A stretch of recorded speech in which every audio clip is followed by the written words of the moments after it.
कहानी की शुरुआत में हम देखते हैं कि कैसे जापान की रानी हिमिको अपने काले जादू से पूरी रियासत को ख़त्म करने पर तुली थी। मुल्क को बचाने के लिए जनरल्स ने क्वीन के खिलाफ बगावत छेड़ दी और उसे कैद करके वो एक ऐसे आइलैंड पर छोड़ आए जहां दूर दूर तक कोई नहीं था।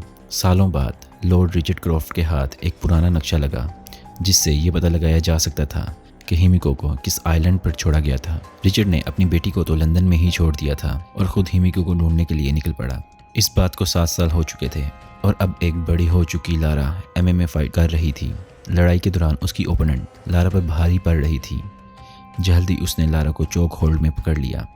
लारा ने बहुत देर तक जद्दोजहद की लेकिन आखिरकार टैप आउट करना ही पड़ा। अपने पिता के जाने के बाद लारा छोटी मोटी नौकरियां करके जैसे तैसे गुजारा कर रही थी। फिर एक दिन लारा के पिता की बिजनेस पार्टनर एना उससे मिलने आई। एना ने कहा कि तुम्हें पैसे कमाने के लिए ये सब करने की ज़रूरत नहीं है। तुम्हारे पिता बहुत कुछ छोड़ के गए हैं तुम्हारे लिए। लेकिन लारा को अपने पिता के पैसे नहीं चाहिए थे। 7 साल पहले रिचर्ड गायब हो चुका था। तो एना ने लारा से कहा कि तुम देखो पेपर पर साइन कर दो ताकि हम रिचर्ड को मरा हुआ घोषित कर सकें, वरना इस तरह उसकी प्रॉपर्टी बिक जाएगी और तुम्हारे हाथ कुछ भी नहीं आएगा। उस शाम लारा अपने पिता के बारे में सोचने लगी। जाने से पहले रिचर्ड ने लारा को एक नेकलेस दिया था जो लारा की माँ का था। रिचर्ड ने कहा था कि इस नेकलेस को हाथ में पकड़कर अगर कोई किसी को याद करे तो उस इंसान को पता चल जाएगा कि उसको याद किया गया है। अगले दिन लारा क्रॉफ्ट होल्डिंग की बिल्डिंग्स में गई रिचर्ड को मरा हुआ घोषित करने के पेपर पर साइन करने से पहले लॉयर ने रिचर्ड की एक पजल जिसका नाम कालाकुरी है लारा को दी। लारा ने वो पजल ली और उसे सॉल्व करते ही एक छुपा हुआ लेटर और एक चाबी मिली। उस चिट्ठी में लिखा था, मेरी आखिरी जगह का पहला लफ्ज़। लारा तुरंत उसका मतलब समझ गई और वहीं पर अपने पिता की कब्र के पास गई। उसने कब्र पर अपने पिता के नाम रिचर्ड का पहला लेटर R दबाया, जिसके बाद वहाँ पर चाबी लगाने की जगह मिली। लारा ने जैसे ही वहाँ चाबी डालकर घुमाई तो कब्र की दूसरी तरफ से एक दरवाज़ा खुल गया जहाँ रिचर्ड का सीक्रेट ऑफिस था। वहाँ लारा को कुछ फेक पासपोर्ट्स और एक पुराना वीडियो कैमरा मिला जिसमें रिचर्ड ने एक मैसेज रिकॉर्ड किया था। रिचर्ड ने बताया था कि कैसे उसकी पत्नी की मौत के बाद रिचर्ड ने अपनी पत्नी से दूसरी दुनिया में दोबारा मिलने के लिए कोई रास्ता ढूंढ लिया, इसलिए उसने प्रोजेक्ट हिमिको पर काम किया। वो चाहता था कि लारा हिमिको की पूरी रिसर्च को जला दे, क्योंकि अगर ये रिसर्च गलत हाथों पर पड़ गई तो हंगामा हो जाएगा। वहीं लारा को एक डब्बा मिला जिसके बाहर हिमिको लिखा हुआ था। जलाने के बजाय लारा ने इन चीज़ों को देखना और पढ़ना शुरू किया। उसने हिमिको और जहां उसको रखा गया उस आइलैंड जमेताई के बारे में पढ़ा। लारा को पता चला कि रिचर्ड जमेताई जा रहा था और जो कैप्टन उसे जहाज़ में वहां ले जा रहा था उसके बारे में भी पता चला। क्योंकि लारा ने अब तक डेथ पेपर पर साइन नहीं किया था, इसलिए उसे अपने पिता की विरासत का पैसा नहीं मिला था। इसलिए लारा ने अपना जेड नेकलेस बेचकर जो पैसा मिला उससे वो हांगकांग पहुंच गई। यहाँ पर लारा जहाज़ के कैप्टन को ढूंढ रही थी तो कुछ लड़कों ने लारा की मदद के बजाय उसका बैग छीन लिया। लारा ने बोट्स के ऊपर से भागते हुए उन्हें पकड़ने की कोशिश की, लेकिन वो एक बोट पर चढ़ गए जो कि चलने लगी। लारा मार्केट के रास्ते से भागती हुई उनकी बोट तक पहुंच गई और जैसे ही लड़के बोट से उतरे लारा ने किसी तरह एक लड़के को पकड़ लिया जिसके पास उसका बैग था। अब ये लड़का लारा को चाकू दिखाकर डराने लगा, लेकिन लारा हुक से झूलती हुई दूसरी तरफ पहुंच गई। तभी उसे जहाज़ दी इंडोरेंस दिख गया जिसे वो ढूंढ रही थी, लेकिन ये लड़के अभी भी लारा का पीछा नहीं छोड़ रहे थे और कुछ देर बाद उन्होंने लारा को घेर लिया था। लेकिन तभी जहाज़ के कैप्टन लू रेन ने गोली चलाई और इन लड़कों को तुरंत वहाँ से भगा दिया। लू ने लारा को भी तुरंत वहाँ से जाने का कहा, लेकिन इस वक्त लू ने कुछ ज़्यादा ही पी रखी थी तो वो नशे में बेहोश होकर जहाज़ से नीचे गिर गया।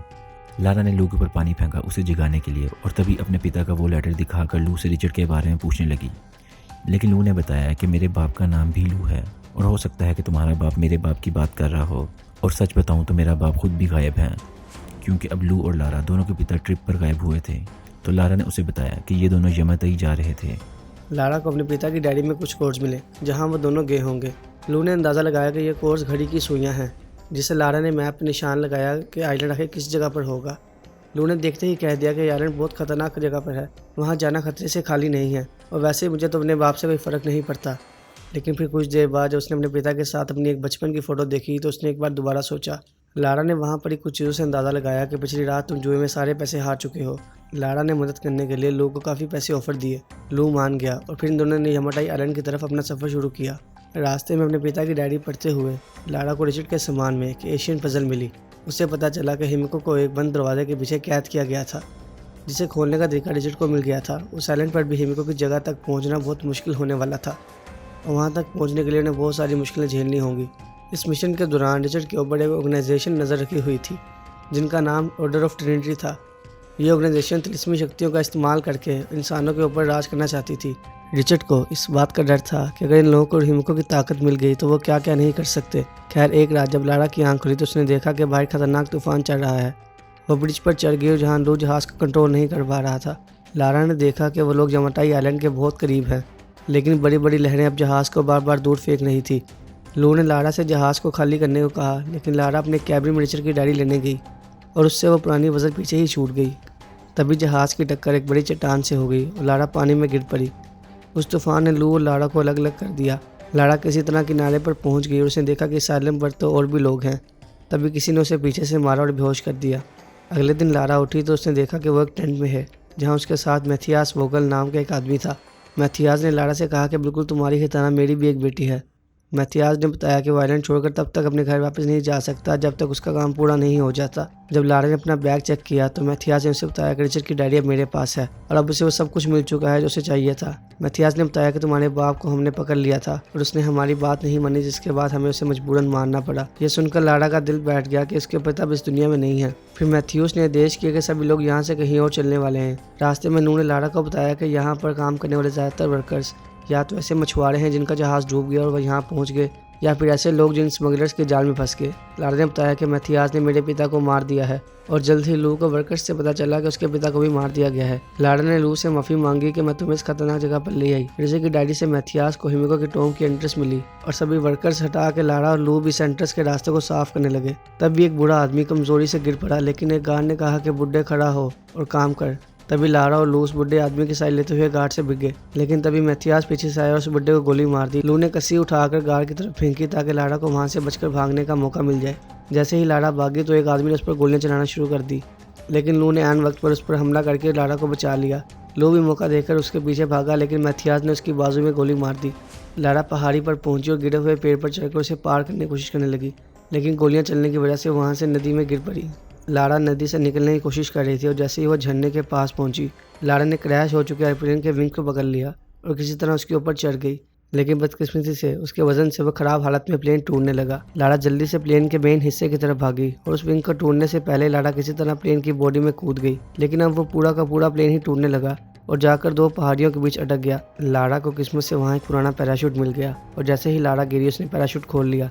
लारा किसी तरह बचकर जंगल में क्रैश हुई, जिस दौरान पेड़ की एक नुकीली टहनी उसके पेट में घुस गई। दर्द में चीखती हुई लारा ने वो लकड़ी बाहर निकाली और फिर पास की एक गुफा में रात बिताने का फैसला किया। सोते हुए से कुछ आवाज़ आई, वो बाहर निकली। तभी अचानक मैथ्यूस के एक आदमी ने उसे पकड़ लिया। लारा ने वहां से बच के निकलने के लिए उसके बाजू पर काट लिया। लारा ने अपनी पूरी ताकत से उसे लड़ने की कोशिश की, लेकिन रॉकी ने एक बार फिर उसे उठाकर जमीन पर पटक दिया, जिसके बाद वो उसका दम घोटने लगा। जिस दौरान लारा ने एक पत्थर उठाकर उसके सर पर दे मारा।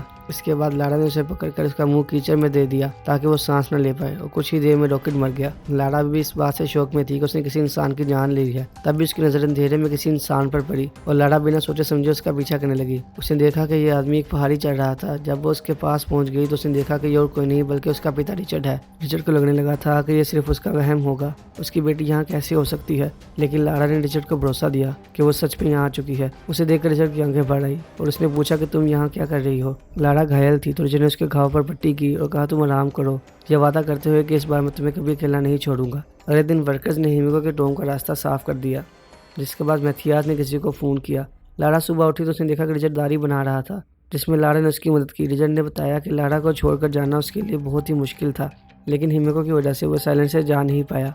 उसने बताया कि मैथियास उसी ट्रिनिटी ऑर्गेनाइजेशन के लिए काम करता है और रिचर्ड को हर हालत में उसे हिमिको तक पहुंचने से रोकना होगा। रिचर्ड ने लारा से पूछा कि तुमने मेरी सारी रिसर्च जला दी, तो लारा ने बताया कि उसने ऐसा कुछ नहीं किया। ये सुनते ही रिचर्ड काफ़ी घबरा गया, लेकिन लारा का कहना था कि अगर वो ऐसा कर देती तो अपने पिता तक नहीं पहुंच पाती। जब रिचर्ड को उस बात का पता चला कि उसकी डैडी मैथियास के पास है तो बहुत ज़्यादा गुस्से में आ गया, लेकिन लारा को इस सब से कोई फ़र्क नहीं पड़ता था। लेकिन रिचर्ड ने कहा कि ये सब मजाक नहीं है, अगर हिमिको की कब्र एक बार खुल गई तो पूरी दुनिया तबाह हो सकती है। लारा ने सोच लिया था कि मैथियास को फ़ोन इस्तेमाल करके वहाँ से निकल सकते हैं, क्योंकि इतने सारे फौजियों से लड़ना अकेले उनके बस की बात नहीं है। उसने वहाँ पर रखे हुए तीर कमान उठाए और मैथियास के कैंप की तरफ भागी। लारा किसी तरह छुपते छुपाते मैथियास के टेंट में घुस गई, लेकिन थोड़ी देर बाद वो भी वहाँ आ गया, जिस वजह से लारा को छुपना पड़ा। मैथियास के फ़ोन पर मैसेज आया कि उसके बहुत जल्द ही जहाँ पहुँचने वाले हैं, लेकिन मैथियास को अभी भी एंट्रेंस खोलने का कोर्स नहीं मिल रहे थे। लारा टेंट से बाहर निकली तो उसने लू को देखा। उसने एक गार्ड को मार गिराया जो वर्कर्स पर नजर रखे हुए था और फिर सभी वर्कर्स को हथियार इकट्ठा करने के लिए कहा और वह तब तक मैथियास को फ़ोन चुराने की कोशिश करेगी। जैसे ही मैथियास टेंट से निकला तो लारा टेंट की तरफ भागी और सैटेलाइट फ़ोन को चुराने के लिए, जो कि उसे मिल भी गया। लेकिन तभी उसने देखा कि रिचर्ड टॉम की तरफ जा रहा था। मैथियास ने जल्द ही रिचर्ड को देख लिया और फिर उसके पकड़ कर टॉर्चर करने लगा। मैथियास जल्द से जल्द ये काम निपटाकर अपने परिवार से वापस मिलना चाहता था, लेकिन रिचर्ड ने कहा कि एक बार ये टॉम खुल गया तो तुम्हारा परिवार बचेगा ही नहीं। ये समझ कर रिचर्ड उसे सच नहीं बताने वाला। मैथियास ने गार्ड को रिचर्ड को गोली मारने को कहा, लेकिन इससे पहले कि गार्ड गोली चलाता, लारा ने गार्ड को शूट कर दिया। अब उसने मैथियास पर निशाना तान लिया, लेकिन मैथियास ने अपनी बंदूक पहले ही रिचर्ड की तरफ तान रखी थी। मैथियास जानता था कि लारा दुनिया खत्म होने वाली बात पर भरोसा नहीं करती, इसलिए वो चाहता था कि लारा अपने पिता को कैसे भी करके टॉम खोलने के लिए मनाए। बहुत सोचने के बाद लारा ने फैसला किया कि इतने समय बाद उसके पिता उससे मिले हैं, अब उन्हें कुछ नहीं होने देगी। लारा ने कहा कि मैं जानती हूँ टॉम को कैसे खोलना है, बिल्कुल वैसे ही जैसे उसने यहाँ आते वक्त वो पुरानी पजल खोली थी। लारा ने दरवाजे पर लगे पहिए को बिल्कुल वैसे ही घुमाया और एंट्रेंस का दरवाज़ा टूट कर गिर गया। लारा, रिचर्ड, मैथियास और उसकी पूरी टीम अंदर गई। अंदर घुसते ही एक तेज़ हवा का झोंका आया, जो रिचर्ड का मानना था कि हिमिको की सांसें हैं, लेकिन मैथियास ने कहा कि एक इंसान की सांस इतनी तेज़ नहीं हो सकती। तभी गलती से लारा ने एक ट्रिगर पर पैर रख दिया, जिसके बाद ज़मीन से एक भाला निकला जिसने एक गार्ड को मार गिराया। इसके बाद वो पहुंचे हड्डियों की गहरी खाई में, जहां लोगों के मरने के बाद उनकी हड्डियां पड़ी थी। दूसरी तरफ जाने के लिए उन्होंने एक सीढ़ी का इस्तेमाल किया। तभी अचानक एक गार्ड ने गलती से ट्रिगर पर पैर रख दिया, जिससे वहां मौजूद गोल दरवाजे अचानक से बंद हो गए। वो सभी लोग अंदर फंस चुके थे, साथ ही पूरा फर्श भी टूटने लगा। लारा ने देखा कि उस तरफ एक गार्ड बाहर रह गया है, जो इस वक्त की होल से उन्हें देख रहा था। दीवारों पर बने व्हील्स को लारा ने चाबी की तरह इस्तेमाल करके दरवाज़ा खोलने की कोशिश की, लेकिन तभी जहां लारा खड़ी थी वो फर्श भी टूट गया, जिसके बाद लारा किसी तरह दरवाजे से लटक गई। अभी भी लारा पूरे जी जान से दरवाज़ा खोलने की कोशिश कर रही थी, लेकिन वो नहीं खुल रहा था। तभी लारा को एंट्रेंस के दरवाजे की पहेली याद आई। उसे समझ आया कि यह दरवाज़ा खोलने के लिए येलो और रेड व्हील को कंबाइन करना पड़ेगा, जिससे एक हरे रंग का व्हील बनेगा। और अब जैसे ही हरी लाइट आई, दरवाज़ा खुल गया। जैसे ही दरवाज़ा खुला तो उन्होंने देखा कि यहाँ पर टूटी फूटी कब्रें हैं। दरअसल ये हिमिको की दासियों की कब्रें थी। इन्होंने मौत के बाद भी हिमिको की सेवा नहीं छोड़ी। ये सब बिल्कुल वैसा ही था जैसे रिचर्ड ने अपनी डायरी में लिखा था। ये देखकर लारा को लगा कि कहीं वो शराब वाली बात भी सच तो नहीं। और आखिरकार वो लोग हिमिको की कब्र पर पहुंच ही गए। रिचर्ड ने मैथियास को समझाने की कोशिश की कि कब्र खोलना बहुत ही बड़ी गलती होगी, लेकिन मैथियास ने उसकी एक बात नहीं मानी। गार्ड्स ने हिमिको के तबूत को खोला और अंदर हिमिको की डेड बॉडी पड़ी थी। अचानक से हिमिको ने अपनी आंखें खोली और उसका शरीर एकदम सड़ने लगा। तभी लारा को पहले वाली पहेली याद आई, जिसमें लिखा था कि ज़िंदगी वापस पाने के लिए हिमिको को मरना होगा और किसी को भी हिमिको को हाथ लगाते ही उसकी मौत हो जाएगी। लारा ने गार्ड्स को हिमिको को हाथ लगाने से रोका। अब लारा को समझ आ रहा था कि दुनिया बचाने के लिए हिमिको ने अपना बलिदान दिया था, लेकिन गार्ड्स ने उसकी बात नहीं सुनी और जैसे ही उन्होंने बॉडी को हाथ लगाया तो हिमिको उठ खड़ी हुई। मैथियास को लगा शायद ये कोई ड्रामा है उन्हें डराने के लिए, लेकिन एक गार्ड जिसने हिमिको के शरीर को हाथ लगाया था, उसके हाथ काले पड़ने लगे और उसका मांस सड़ने लगा। इससे ये पता चला कि हिमिको के शरीर में कोई खतरनाक वायरस था और ताकि बीमारी किसी और में न फैल जाए, इसलिए हिमिको ने खुद को बंद कर रखा था। गार्ड का पूरा शरीर सड़ने लगा और डर के मारे उसने गोलियां चला दी। वो दूसरा गार्ड मर गया जिसने बॉडी को हाथ लगाया था और फिर मैथियास ने उसे भी गोली मार दी। ये सब देखने के बाद भी मैथियास ने हिमिको की एक उंगली ली और जाकर अपने बॉस को देने का सोचा। जब वो ये सब कर रहा था तो लारा ने कुल्हाड़ी उठाई और आखिरी गार्ड पर भी हमला कर दिया। साथ ही रिचर्ड ने मरे हुए गार्ड की बंदूक उठाई और मैथियास की टांग में गोली मारी। घायल गार्ड ने लारा का पीछा किया और जब वो बाइक की तरफ भाग रही थी, मैथियास ने रिचर्ड को घर जाने को कहा, लेकिन रिचर्ड किसी भी हालत में हिमिको की उंगली को आइलैंड से बाहर नहीं जाने देगा, क्योंकि ऐसा करने से वायरस पूरी दुनिया में फैल जाएगा। मैथियास रिचर्ड पर गोलियां चलाने लगा, लेकिन जल्द ही उसकी गन खाली हो गई। तब इन्फेक्टेड गार्ड में से एक उठ गया और उसने रिचर्ड पर हमला बोल दिया। रिचर्ड का ध्यान भटकते ही मैथियास वहां से भाग गया।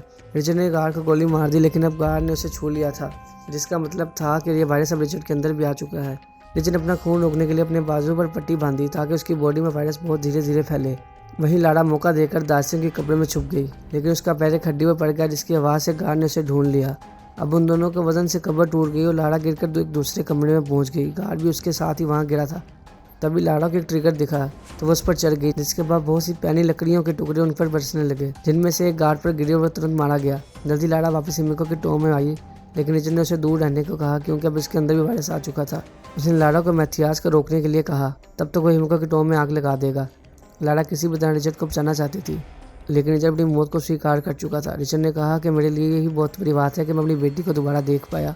रोते हुए लारा ने हथियार उठाया और अपने पिता को आखिरी बार अलविदा कहा। वहाँ मैथियास भी हड्डियों की खाई को पार कर रहा था। लारा कूद कर सीढ़ी की दूसरी तरफ लैंड हुई। उसने मैथियास को लात मारकर दोबारा दूसरी तरफ फेंक दिया, लेकिन मैथियास भी इतनी आसानी से हार मानने वाला नहीं था। मैथियास ने लारा को गर्दन से पकड़ लिया, लेकिन लारा ने किसी तरह उसे गिरा दिया। वो किसी भी हालत में मैथियास को यहाँ से जाने नहीं देना चाहती थी, इसलिए उसने सीढ़ी को ही गिरा दिया। मैथियास ने कुल्हाड़ी उठाकर लारा की तरफ घुमाई, लेकिन लारा ने उसे ज़मीन पर गिराकर उसकी गर्दन को पकड़ लिया। वहीं रिचर्ड ने हिमिको की टोंग को बम से उड़ा दिया। इस धमाके से मैथियास का ध्यान भटक गया और लारा ने उसे लात मारते हुए हिमिको की उंगली वाला बैग मैथियास के मुंह में डाल दिया। अब मैथियास के अंदर भी यह वायरस आ चुका था। इसके बाद तुरंत लारा ने उसे खाई में धक्का दिया। अब वो पूरी जगह टूटने लगी तो लारा किसी तरह दीवार पर चढ़कर ऊपर चढ़ने की कोशिश करने लगी। पास से जैसे ही लू ने उसे ऊपर चढ़ते हुए देखा तो उसने सहारा देकर जैसे तैसे करके लारा को बाहर निकाला। उन दोनों ने ट्रिनिटी के हेलीकॉप्टर्स देखे और पैर को धमकी देकर घर छोड़ने को कहा। लंदन वापस पहुंचकर लारा ने पेपर साइन कर दिए, जिनसे अब ये क्लियर हो गया था कि उसके पिता मर चुके हैं और अब रिचर्ड कंपनी की मालिक लारा होगी। जिसके बाद एना ने कहा कि अब पूरा बिजनेस तुम ही संभालो, लेकिन लारा ने कहा कि मुझे इन सब से कोई मतलब नहीं है। आखिर में लारा ने अपनी माँ को वह नेकलेस वापस खरीद लिया जो उसे बेचना पड़ा था और उसे हाथ में लेकर अपने माता पिता को याद किया।